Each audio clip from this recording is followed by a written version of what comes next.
Hello, Colorado Realtors. I'm Scott Peterson. Thank you for joining me for another edition of Legal Bites. On today's edition of Legal Bites, this is first of a two-part series that I'm going to touch on some antitrust considerations. And the reason I'm doing this is because every once in a while I notice that there's, there seems to be some of this that percolates up in some of our markets around the state. I know about this because I hear about it either through maybe some discussions or complaints on the legal hotline, or people will reach out for other reasons because they know that we're the state association and might have some interest in practices that are taking place that I think are really, really important to avoid. And so I haven't touched on antitrust issues really because they're not necessarily all that scintillating in terms of topics, but they're really important for realtors particularly to consider. And so I'm going to do a little two-part series, this being the first one, and just some things to be thinking about. So first of all, some antitrust basics. Why do we have antitrust, and where does it come from? The antitrust concepts that we have in the state, or in the United States, I should say, because it's based out of federal law. They flow from federal law, generally enforced by the Federal Trade Commission, or in some cases the Department of Justice as well. And the purpose of antitrust regulations or rules and laws have to do with encouraging competition. We want free market competition. It's a consumer benefit for all of us. A good analogy would be if the plumbers in the state of Colorado all decided to get together and say, hey, listen, we're going to charge $1,500 to install a toilet, then that's our going rate. Well, clearly consumers would be harmed by that because some consumers, most, certainly including myself, wouldn't even want to think about trying to install their own toilet, and we would be forced into a marketplace where there wasn't free competition. And so that concept applies obviously to trades and services, professional services, and this idea of collusion or conspiracy, groups of market participants, loosely affiliated market participants, maybe through a realtor association or a plumbing trade association, or pick your affiliation, your business or professional affiliation, get together and set prices or fix prices in some manner. They collude or conspire to lock in prices. Well, that has obviously a harmful effect on consumers. In the realtor world, or in the real estate brokerage world generally, whether it's realtor world or non-realtor world, there's a couple of specific areas that we have to be incredibly cognizant of. The first one, and the one that's obviously most talked about, is this concept of commission fixing.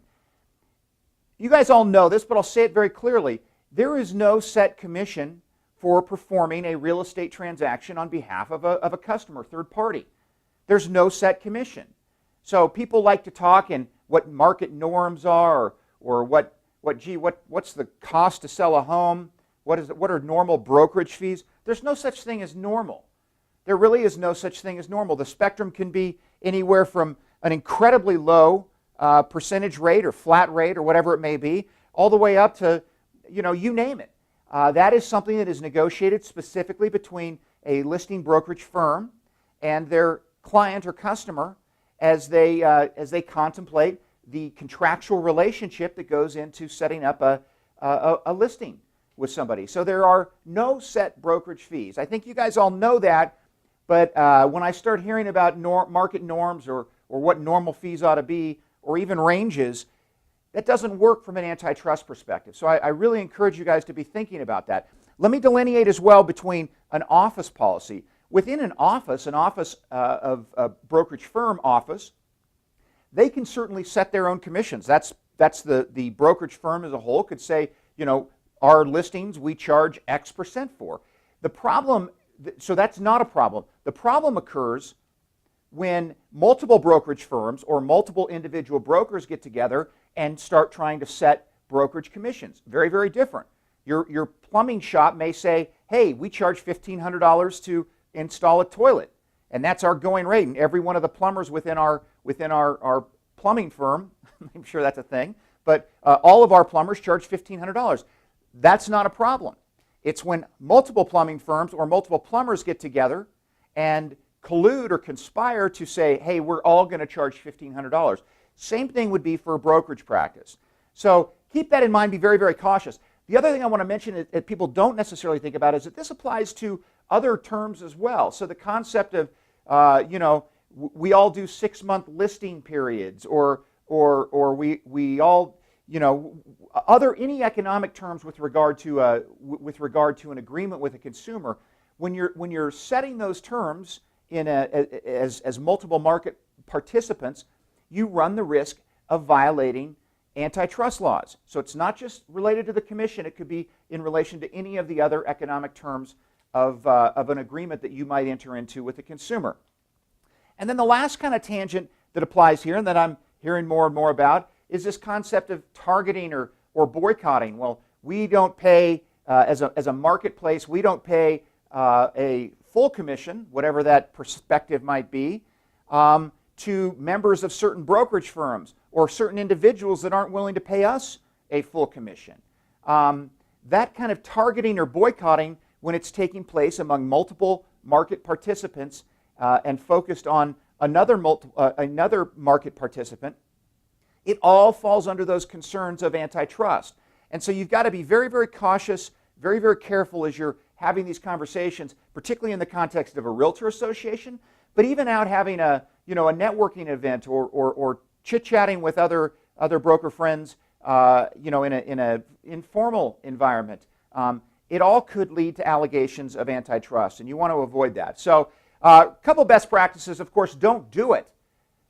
Don't do it. You're going to get yourself in trouble if you do it. And then I don't bring paper in to read, but I'm going to just throw out a couple of quotes, and these come from National Association of Realtors. These are terms and phrases that'll just potentially get you into trouble, and there's a whole list of them. If you go to NAR, they've got some good resources on this as well. But a quote that says, "Our MLS will not accept a listing that is less than 120 days." That's a problem because it's not true, and that gives a sense that that's a market participation requirement. Doesn't work. If John Doe was really professional or ethical, he would have joined the board. That sort of concept falls into that targeting or boycotting. I'd like to lower my commission rate, but the board has a rule. That's a price fixing kind of concept. So there's a whole list of them, and I don't need to go into them. Anytime you're presenting an image and or that you're colluding and or that you're colluding, you run the risk of violating our antitrust laws. And these are taken seriously, folks, because it's the very bedrock of our consumer protection concepts as a country. So be cautious. If you get into concerns about this, the legal hotline is always available, 9 to 12 and 1 to 4, Monday through Friday. We look forward to hearing from you there. If you have questions, need clarifications on this or any other topics, thanks for joining me, and make sure you watch for part 2 of this 2-part series on antitrust. Thanks so much.